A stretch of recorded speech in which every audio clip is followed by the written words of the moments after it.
Hey there. You have tuned into the Matty B Files. I'm your host, Matt Bigelow. Thank you for pushing that play button. This is a podcast that runs on a 3-week cycle. Week 1 is usually an interview with some subculture person. Week 2, or musician or something like that. Week 2 is a jam cast. That's when I get together with Nicholas Faraguna, hopefully, and we hit the record button on a pair of drums and on a guitar, and we record a jam and upload it to the internet. And week 3 is media deconstruction, and that's today's podcast. So, if you're confused about the format, I kind of am too, but it's my podcast, so that's the way I'm doing it. Basically, I'm a musician. I've been involved with media for a long time, and I like talking to people, especially like focused people. I'm not very good at chat. People who want to chat, I don't really know what to do, but I like having philosophical discussions. So that's what we do. This is coming to you from the Ogikubo studio in Tokyo. I got sunshine on my tatami mats and a coffee in my hand. I might crack a beer later. I bought some pretty nice beers. I'm looking forward to drinking them. Whoa. Today's podcast is very unusual. I'm actually wondering how I'm even going to do it. I want to break it into 2 sections. The first section being the Rohingya people, and the second section being about the weird investment culture that's going on in Silicon Valley, because there's such a demand. So the Rohingya people, they are being displaced.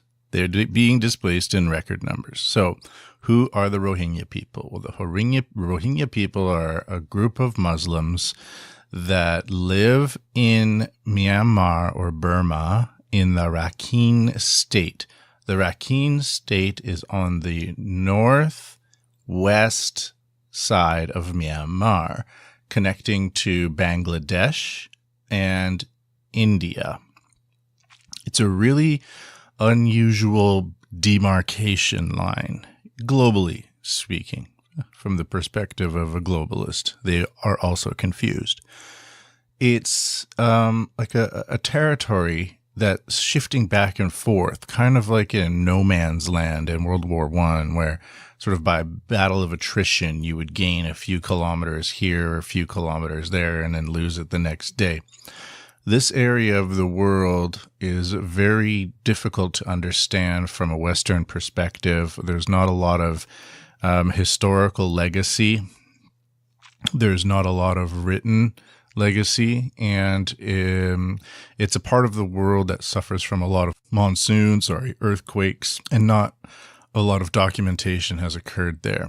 In addition, it's kind of a boundary between Buddhist societies and Muslim societies, and it's that case where the Islam religion makes headway into the Asian subcontinent and then gets pushed back towards the Southeast Asian continental area, and it's shifting. And there's also like the Indian factor in there with their Hindu practices, so it's kind of like a real mishmash of religions. In addition, the country of Myanmar never really existed.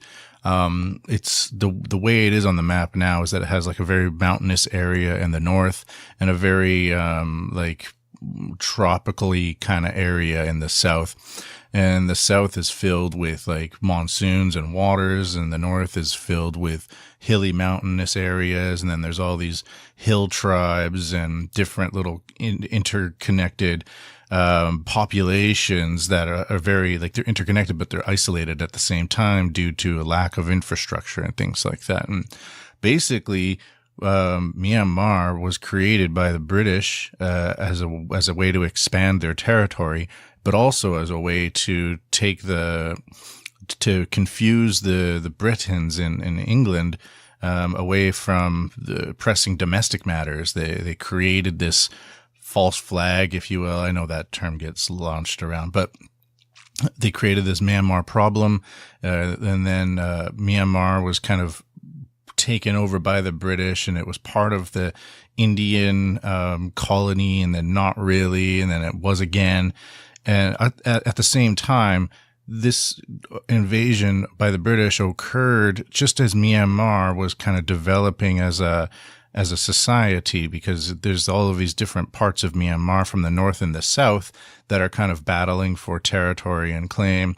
And then there's all these places. There's like the religious shifting from the east and the west. So it's like a whirlpool of insanity, and it's difficult to understand. So, but I've been reading about the Rohingya people, and it's hard to understand this because nobody wants them. Nobody wants them. They are native. No, they're not. They're native to Bangladesh. That's where their historical roots lie.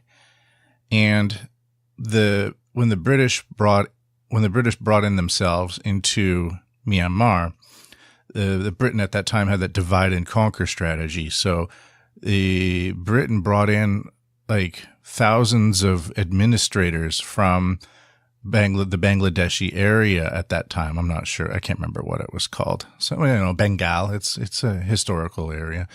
And then so you had all of these foreigners brought in by the British to administer areas that they had never been in before. And the local people, largely Buddhist, suddenly had to deal with not only the British people, but also as a sort of a managerial level between the British and the Burmese, these new kind of Bengali people.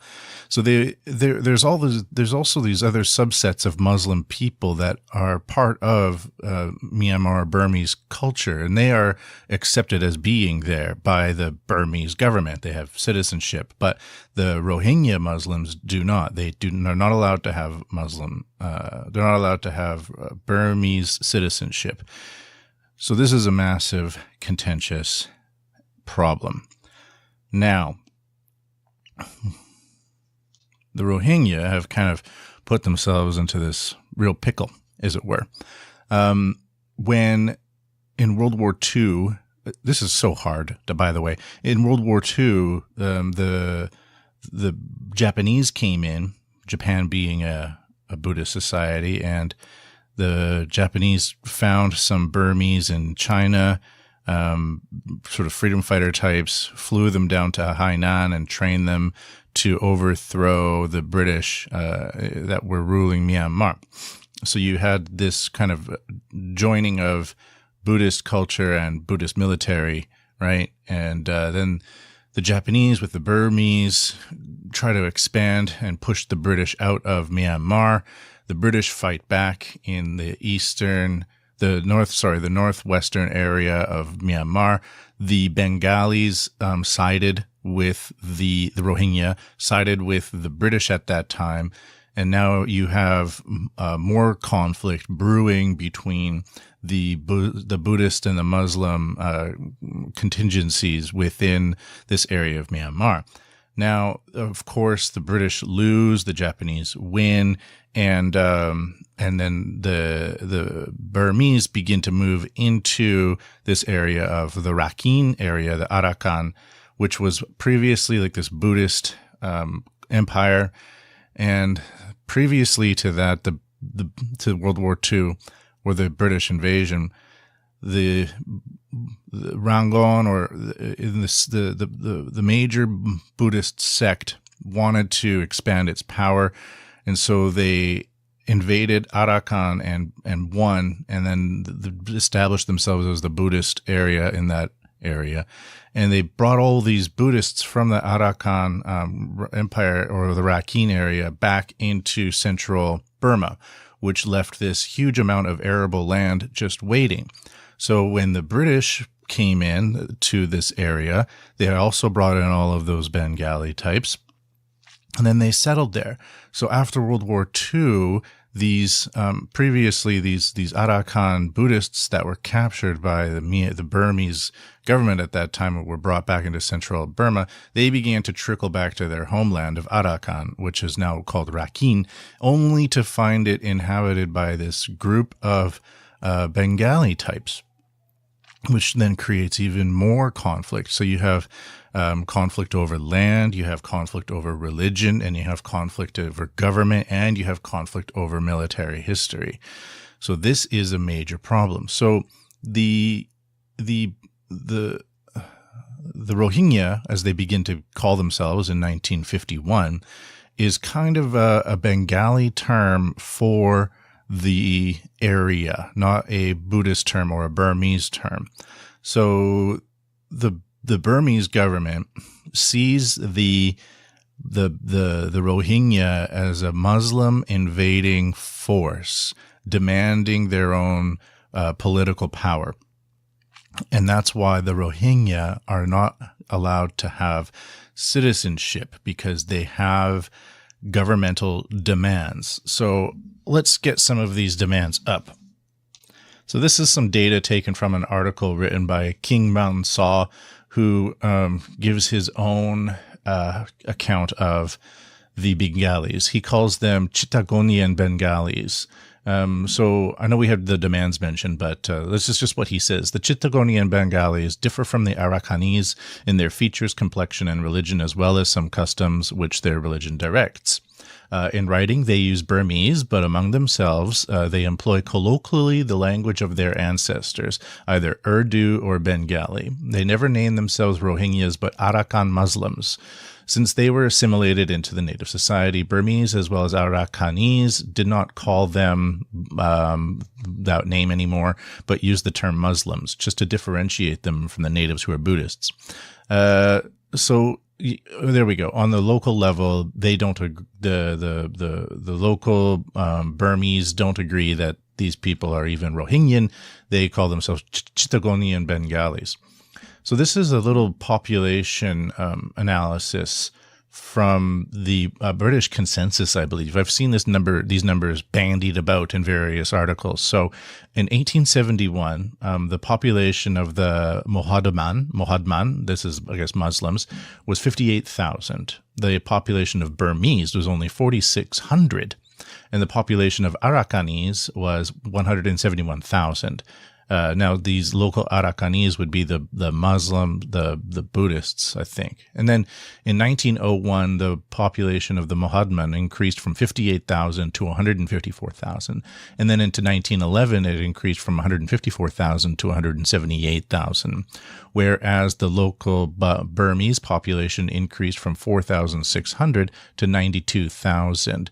And the Arakanese increased from 171,000 in 1871 to 209,000 in 1911. So I'm not sure about that thing about the people being escorted back and forth. Anyways, so the Islamists, the Chittagonian Bengalis, or as they're now as the Rohingya, in northern Arakan held a meeting in 1951, and they sent the following demands to the central government: to establish immediately a free Muslim state in the Arakan area, to extend rights on a 50-50 basis in representation and management in Arakan area, to accord the Muslim state with the same status as the other areas of Myanmar, to appoint a Muslim representative from northern Arakan to the government of Burma.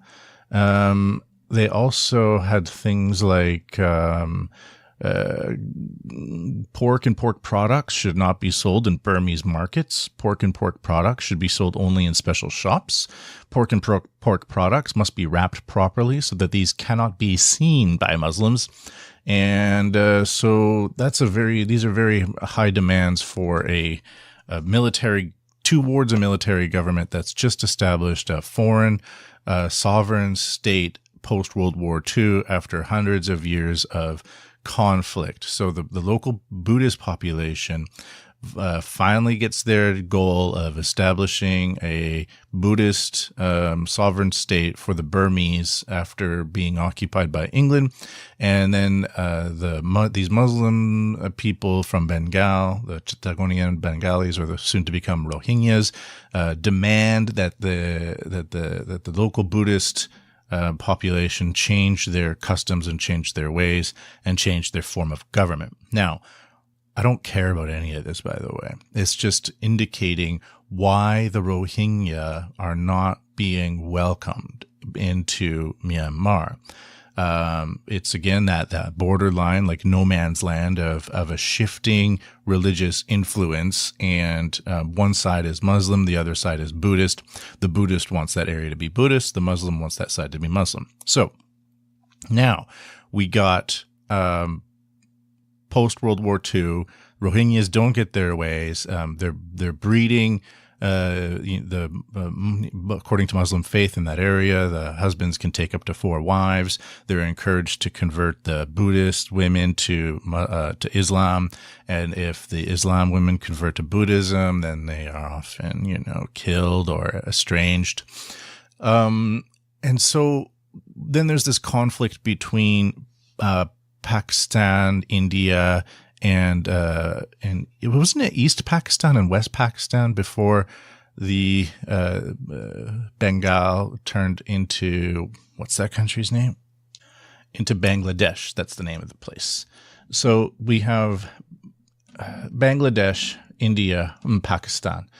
And there's all of these formerly Bangladeshi Muslim types, the Rohingya, living in Burma. And when Pakistan and Bangladesh, when Bangladesh was trying to become its own sovereign state, for some reason, the Rohingya sided with the Pakistanis on the other side of India there. Because the form of Islam in Pakistan was somehow closer to the form of Islam that the Rohingya were practicing, which is, I think, a stricter form of Islam. In addition, the Pakistan government had a lot of ties to Saudi Arabia, and there's like 500,000 Rohingya people living in Saudi Arabia, and that's where the Rohingya leadership is located as well, in Saudi Arabia. So now what's happening is there's all of these Rohingya people trying to move back into Bangladesh by the hundreds of thousands. And Bangladesh has said, no, we don't want to accept them because, suddenly Bangladesh is having to provide all of this aid to all of these Rohingya people, which have their own language and which have their own culture, and they're not bringing any money. I mean, if you go onto Google Maps and you go around Rakhine province and you drop the little guy into the photos that have been uploaded, almost all of the photos are of Buddhist temples and structures, and it's very difficult to find any kind of Muslim archaeology. In fact, the Rohingya people are considered to be like pre-architecture almost. So they're not leaving anything behind and they're not bringing anything with them except for a huge massive population of people that have low literacy rates. About 32% of the people there go to high school, 5% go into university, and they're coming by the hundreds of thousands into another area of the world that's also poor as fuck, mud everywhere. Although it's kind of weird when you find like these videos of these really poor people, naked children clutched to women in dirty sarongs and things like that. But they have like perfect umbrellas. Like some aid truck managed to get through to like some people, and they all have these perfect umbrellas. It's a very odd scene if you find some of those videos on YouTube. So there we go. So that's kind of the problem right now, is that the Rohingya people are getting out of Burma by the hundreds of thousands because they don't feel welcome there because they're not officially citizens, and they're hoping for a better chance at Bangladesh. Now, let's consider one more thing. China. China has made a deal with the Myanmar government, the Burmese government, to establish a deep water port in the state of Rakhine, Arakan, which is where the Bangladeshi influence came in from the British invasion, and the Rohingya people were established. I don't know why 500,000 of them live in Saudi Arabia. That's weird. So I think with the Burmese government being Buddhist and wanting to have closer ties with Buddhist countries like Japan, which is investing in Myanmar infrastructure, and now China wanting to establish a deep water port in Burma so as to avoid the South China Sea shipping routes. And this is a finalized deal. It's like $5.3 billion or something. And I think that's one of the main reasons why nobody cares what happens to the Rohingya people, because India is siding with China on this issue. Myanmar is siding with China on this issue. And pretty much everyone's siding with Myanmar on this issue. And I think the Rohingya people can feel the influence, know that there's going to be large-scale construction going on in their area, and basically probably know that they're screwed and told to go. And I don't know what's going to happen to them, but Bangladesh has said, stop sending money to help these people. We don't want them here. And we're going to stop providing food for them so that they can find their own way. So that's the short and long of it, as we could say, about the people of the Rohingyas, the Rohingya people. They're recently established. They don't have a long history of living in the area. They're seen by the Burmese government or the Myanmar government as a Muslim invading force on a kind of a long-scale, centuries-long cultural battlefield between the influence of Buddhism and Islam in an area of the world that doesn't have a lot of documentation, that is rife with earthquakes and monsoons, and the people have always been shifting around there. However, modern times have decided that a deep water port is necessary for China for its one road, one belt, whatever it is, economic policy to help China expand into, probably areas like Africa more easily via its new economic policies. So does that help with the Rohingya people? Let's see if I got any more stats here. No more stats, but I will say that I'm not. It feels like I'm supporting the Buddhists, but the Buddhists just have more documentation. I tried finding more documentation from the Muslim perspective, but it's kind of hard to find, and it's mostly like rebuttals. So it's more like, how dare he do this, or how dare they think that. I will say that good luck to all of those people. They're probably really screwed. There's no help for them, and who knows what's going to happen. All right, we're going to take a little break from my voice, and we're going to listen to a song by Robert Taira Wilson from his new album, Cold in the Heat. This is a song called More Fool Them. I think it's pretty good. Listen to it, and we'll come back and we'll analyze the odd investment culture and the strange language being used in Silicon Valley 2017.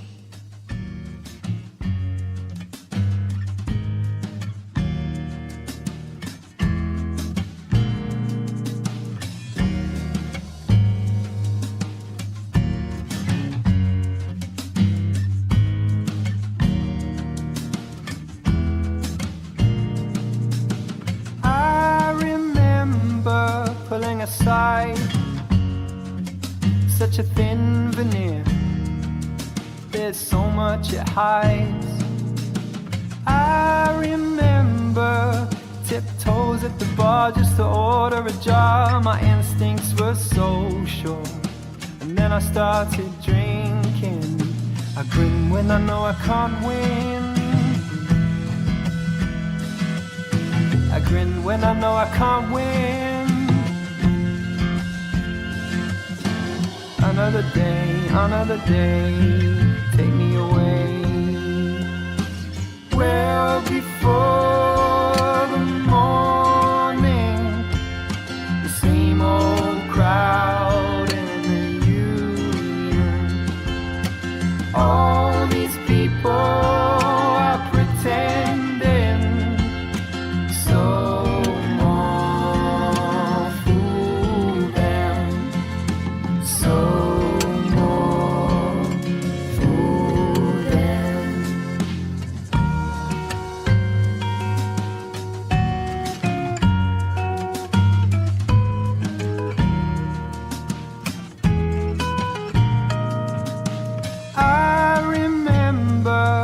falling asleep.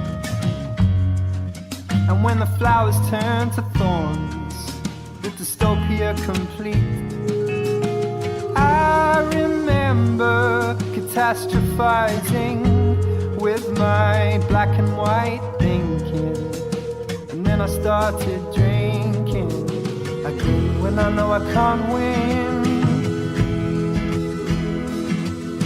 I grin when I know I can't win. Another day, take me away. Well before the morning, the same old crowd in the union.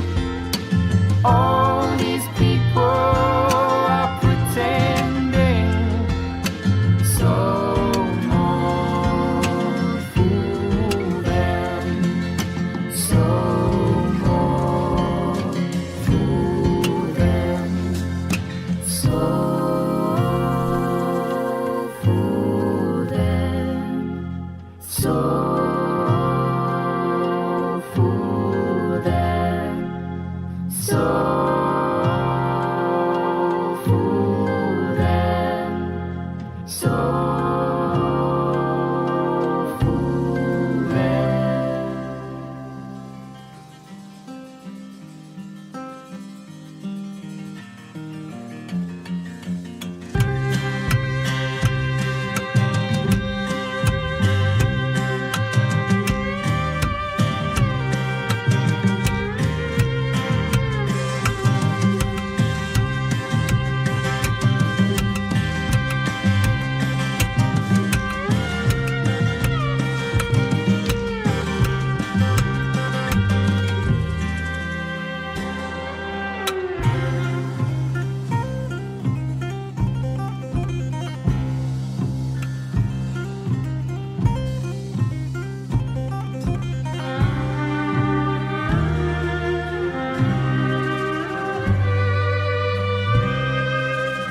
So I don't know how you make your dough.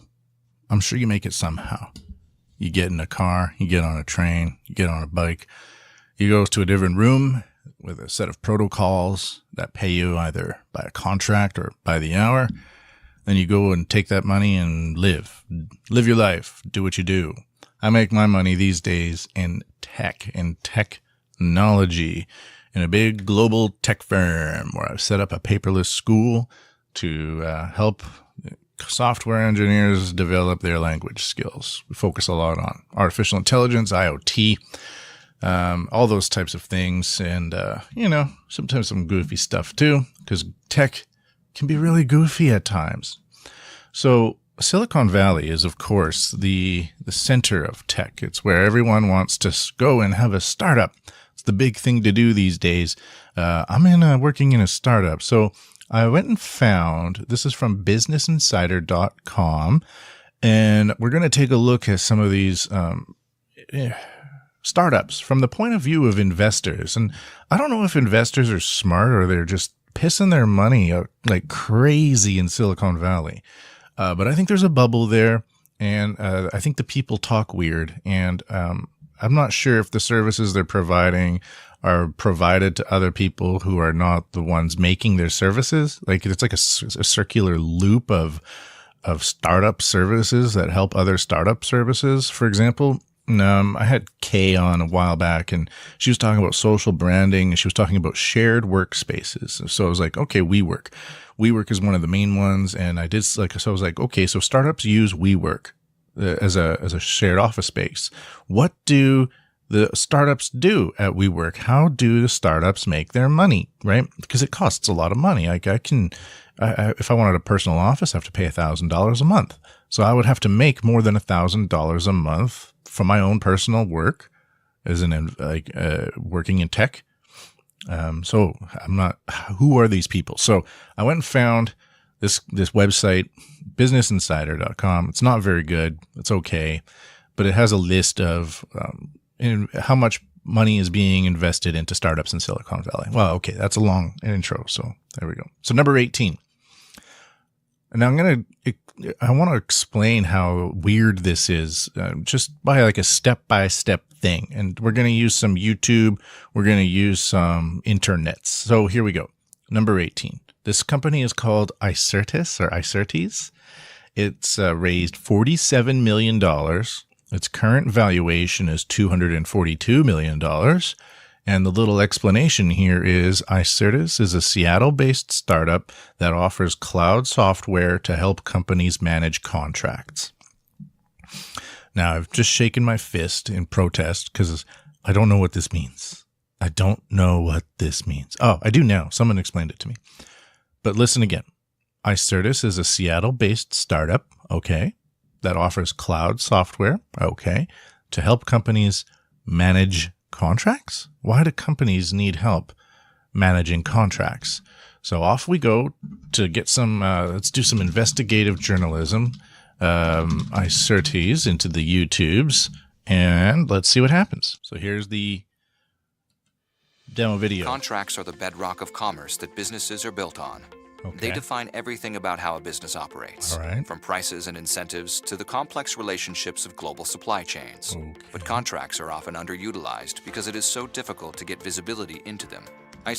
It's so difficult to get visibility into contracts. So this is the weird, goofy language. It's kind of new for me. Icertis Contract Management is the easy, intelligent, enterprise-wide contract management platform in the cloud that lets you treat contracts like what they are: assets.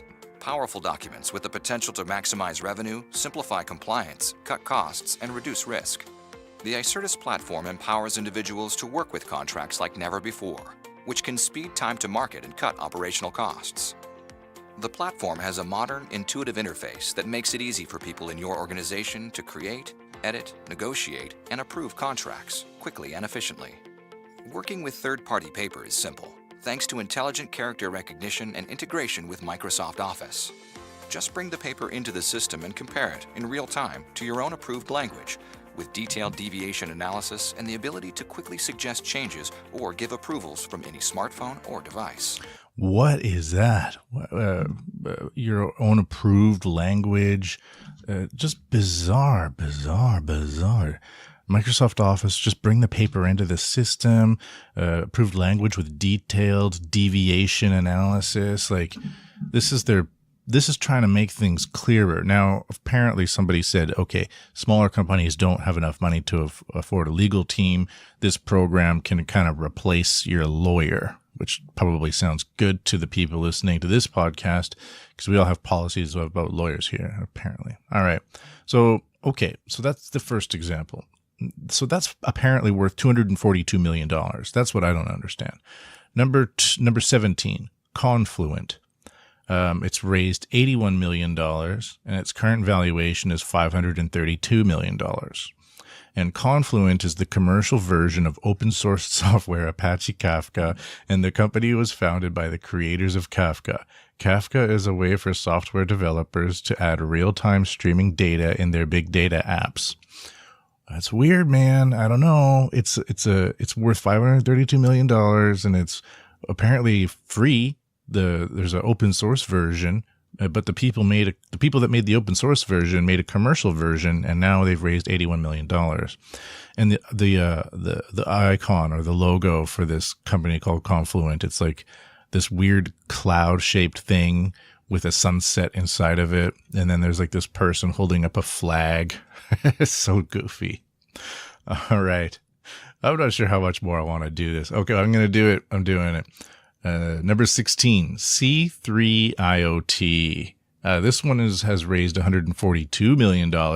Its current evaluation is $1.41 billion.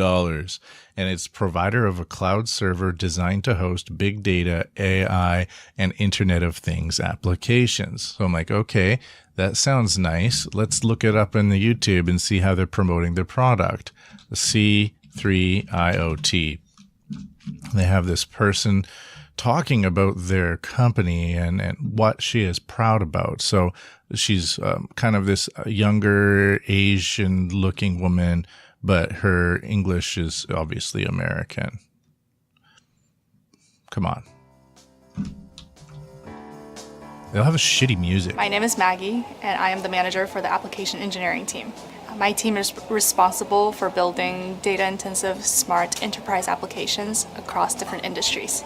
And we try to do it in the most performant and scalable way possible. Performant? The applications, there is a few that I'm very proud of. The revenue protection application. Revenue the protection. predictive maintenance application.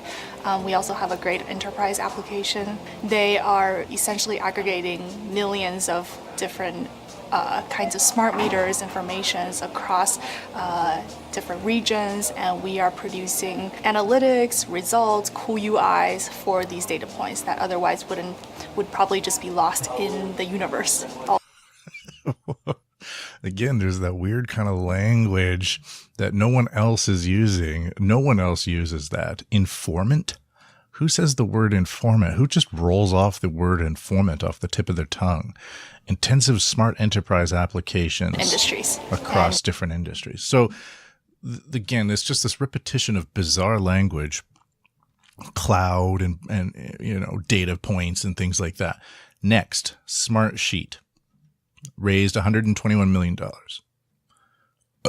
It's worth $852 million. Smartsheet offers online project management software. Okay. And then it says manage and automate collaborative work with a platform trusted by the world's most productive companies. How do you become a productive company on a global scale? Okay, well, let's see what their YouTube promotional video says about them, because obviously that description on the website wasn't enough. So let's just see what this product offers us.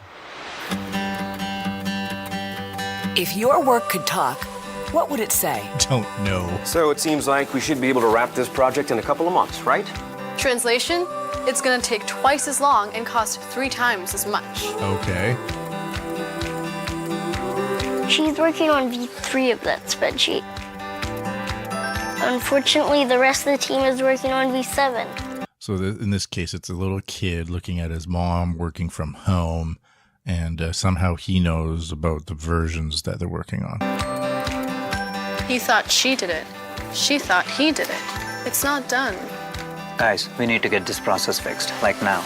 Yeah, the consultants should be able to get that fixed for you in a couple of months. I think they're all on drugs. This guy has a lot of messages. I'll never catch up. So much communication. So little action. So we're almost a minute in. The Smartsheet work management platform is the best way to move from idea to impact fast. Simple and fast for business users to configure and use without having to ask for technical help. Smartsheet ensures that stakeholders are on the same page all the time and enables better, faster decision-making through real-time visibility into work execution. What? Enables better, faster decision-making through real-time visibility into work execution? Oh, well, I'm glad you're worth $142 million. How did you get that much money? I don't have that much money. They're worth $852 million. But, you know, you should be able to communicate your message better for that much money. He thought he did it. She thought he did it. Nobody did it. Next, Lob. They all have these stupid names. Lob. This company is worth $32 million. Its current valuation is $170 million. And Lob offers online software for managing business mail. I don't know. This is bizarre. Textio. Textio is a platform for recruiters that helps them write better job listings. It offers advice on improving the listing by analyzing the outcomes of millions of job posts per month. And this is a $115 million valuation. It's raised $26 million to date. This is one of the weird kind of manipulative aspects of the current, let's say, liberal values in Silicon Valley. As we know, they're trying to get more women and diversity into Silicon Valley because there's too many men with hoodies working there. Basically, total nerds that only know how to use their computers and found a way to make money are suddenly these racists that hate women, and they need to be changed forcefully. So Textio comes along, and depending on your word choices, it will highlight them, and it will offer you like a thesaurus, but it's like a gender study thesaurus. So let's say if you need more women in your office and you have a job listing, it'll analyze your writing and look at the words that appeal to male, and then you can click on those words and change them to words that appear to female, or that appeal to black people, or appeal to Indian people, or something like that. So if you were looking for a transgendered Indian software engineer under the age of 26, then Textio can customize your word choices to appeal to those types of people. So if your diversity quotas are low and you need to hire more people, Textio could try to help you change the way you write your language to target certain fields of people. All right. So it's really funny. So this is a bizarre way. So this is a way for startups to avoid being called racist, because they can now target people using this Orwellian spell checker. This is crazy. Next, we'll do a few more here. Okay, this one makes sense. In a way, it makes sense that it totally doesn't make sense again. Lean DNA. Lean DNA. It's raised $5 million. Its current valuation is $19 million. And Lean DNA offers cloud-based software to analyze a company's supply chain and its factory operations. This actually makes sense to me.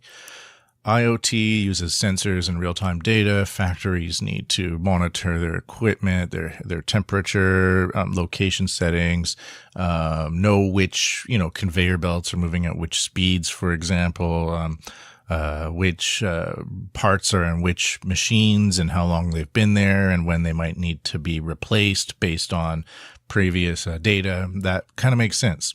But this one is worth $19 million. It's worth the least by far. That doesn't make any sense to me. Okay. Next, Instabase. Instabase has raised $27 million. It's worth $115 million. And Instabase offers a cloud workflow software that helps team members work together and solve problems, especially if they are working on very complex projects. Okay. I don't know. Doesn't make any sense to me. Cloud Checker, worth $83 million. Cloud Checker offers software to help an enterprise manage its cloud computing usage.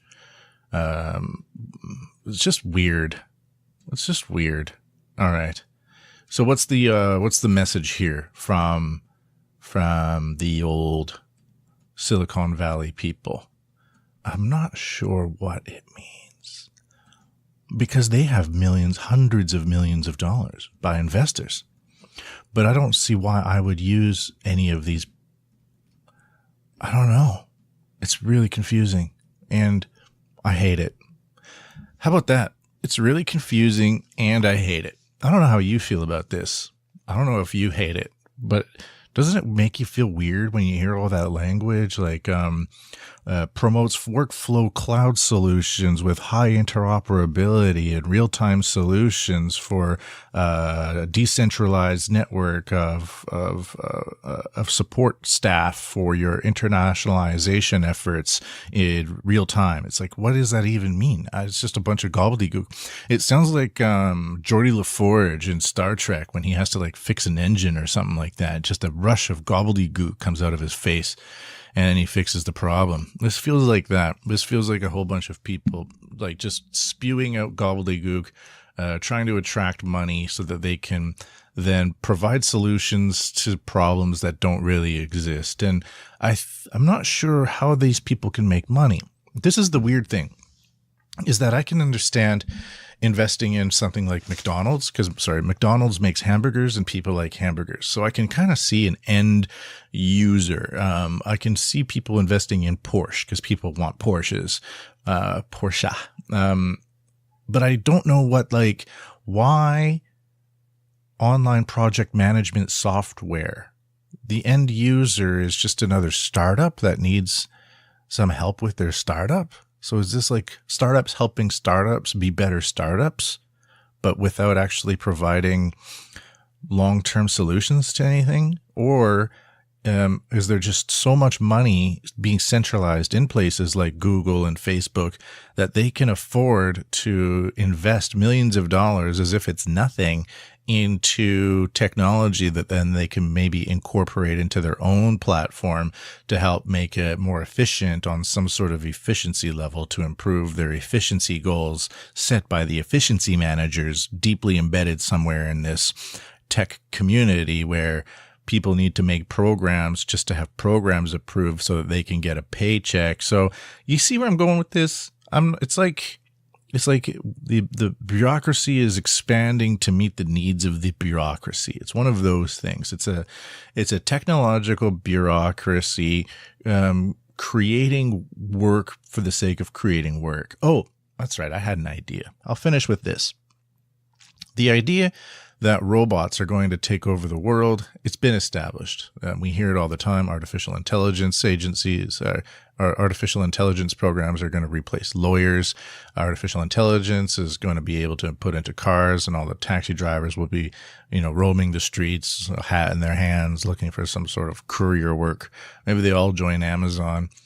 And then they get replaced by drones. I don't really know if all of this is going to happen, but it's been decided that it's probably going to happen. So the powers that be don't want all of its populations to be out of work because then they'll riot and destroy everything that they've all been working for. I don't know what that is, by the way. So in order for people to have something to do in the future, they're going to have to increase the efficiency of artificial intelligence programs through checking things and kind of maintaining this digital infrastructure in this so-called cloud. And while the robots will be doing everything and making more money for the upper end of society wants to keep that money. So they're going to engage a technological class with busybody work that doesn't really get anything done. It just prevents riots from happening so that the top 0.1% can maintain their stranglehold on the human race. How about that for an idea? If you're still listening to this podcast, I'd be very surprised. I'd be very, very surprised. It's a podcast that really didn't need to happen. The analysts, I don't know, maybe it did. Because this is the thing. The Rohingya people were getting a lot of media traction, and then thousands of them were dying. And then a shooter, opens up in Las Vegas, and now the world focuses on that. And then with the amount of money being invested and thrown around Silicon Valley, we always hear about it. All of these millennial people with their powerful computer processors and their way to increase efficiencies. But when you look at the actual offerings of those services, you kind of go, I'm not sure why that's important. Maybe you're just living in this giant, bizarre bubble, like Japan was in the late 80s, early 90s, when people would sprinkle gold flakes on their ice cream and fly to Hokkaido for lunch to get the freshest seafood to impress their colleagues. So I don't know. It looks like it's a bizarre bubble that's happening in the Silicon Valley world. And it looks like the Rohingya people are purposefully being forgotten about due to economic expansion and a Buddhist religious foothold backed by China and Japan, promoting East Asian co-prosperity sphere after effects. All right, that's it. Have a good one. Next week will be an interview with Robert Taira Wilson. I've been featuring some of his music on the podcast in the past few weeks.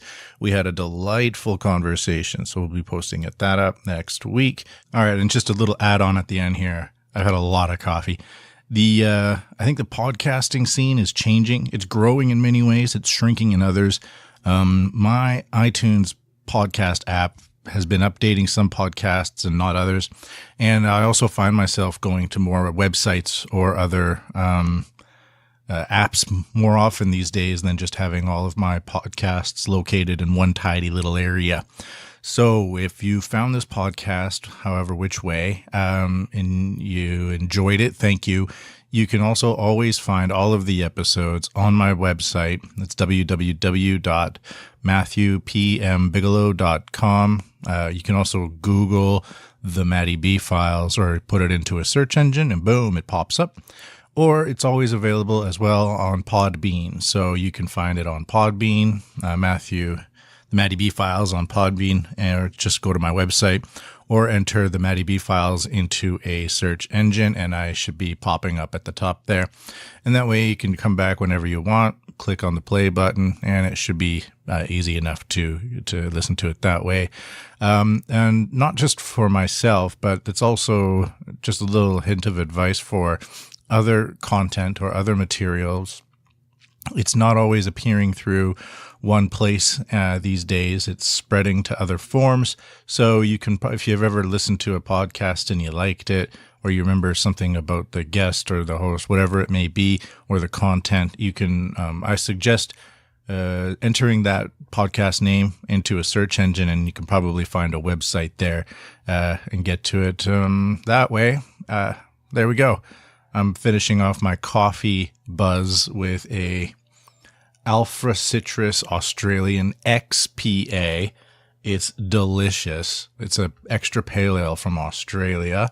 I recommend it if you like pale ales. It's got a nice zing to it. And all right, have a good one, everyone. Take it easy. If you're still listening to the podcast at this point in the game, you're beautiful person. Have a good one. See you next time.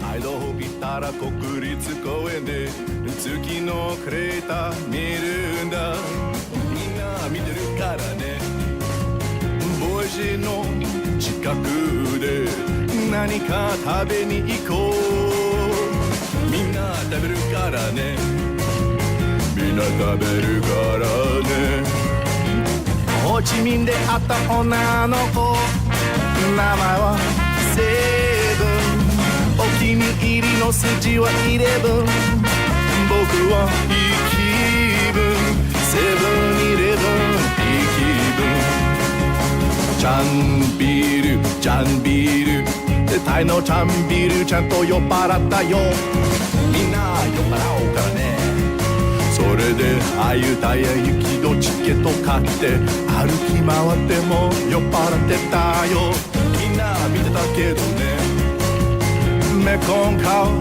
沿いに立って歴史の長さに感動だみんな気にしないけどねみんな気にしないけどね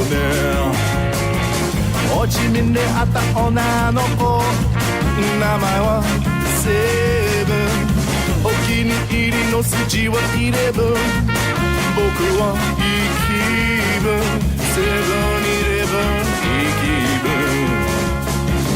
僕の目をまっすぐ見て南に行こう南に行こう僕の目をまっすぐ見て国境の南に行こう国境の南に行こう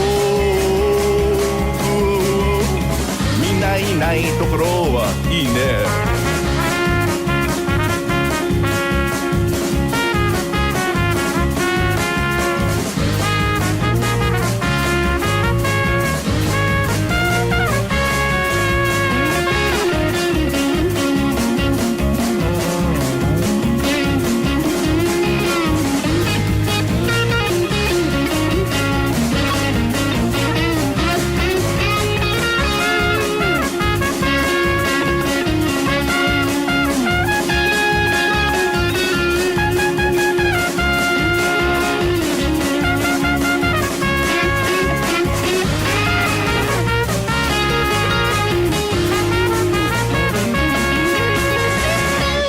ビゲローあと同じビゲロ晩の宇宙バンガローに一部屋 please みんな行きたいでしょプロショの宇宙飛行士とスペースウォーカーパーティーだみんな飲みたいでしょ僕は持ってて物質で地球を見たら地図で見たのと全然違うよみんなびっくりだよねねみんなびっくりだよねみんなびっくりみんなびっくりだよね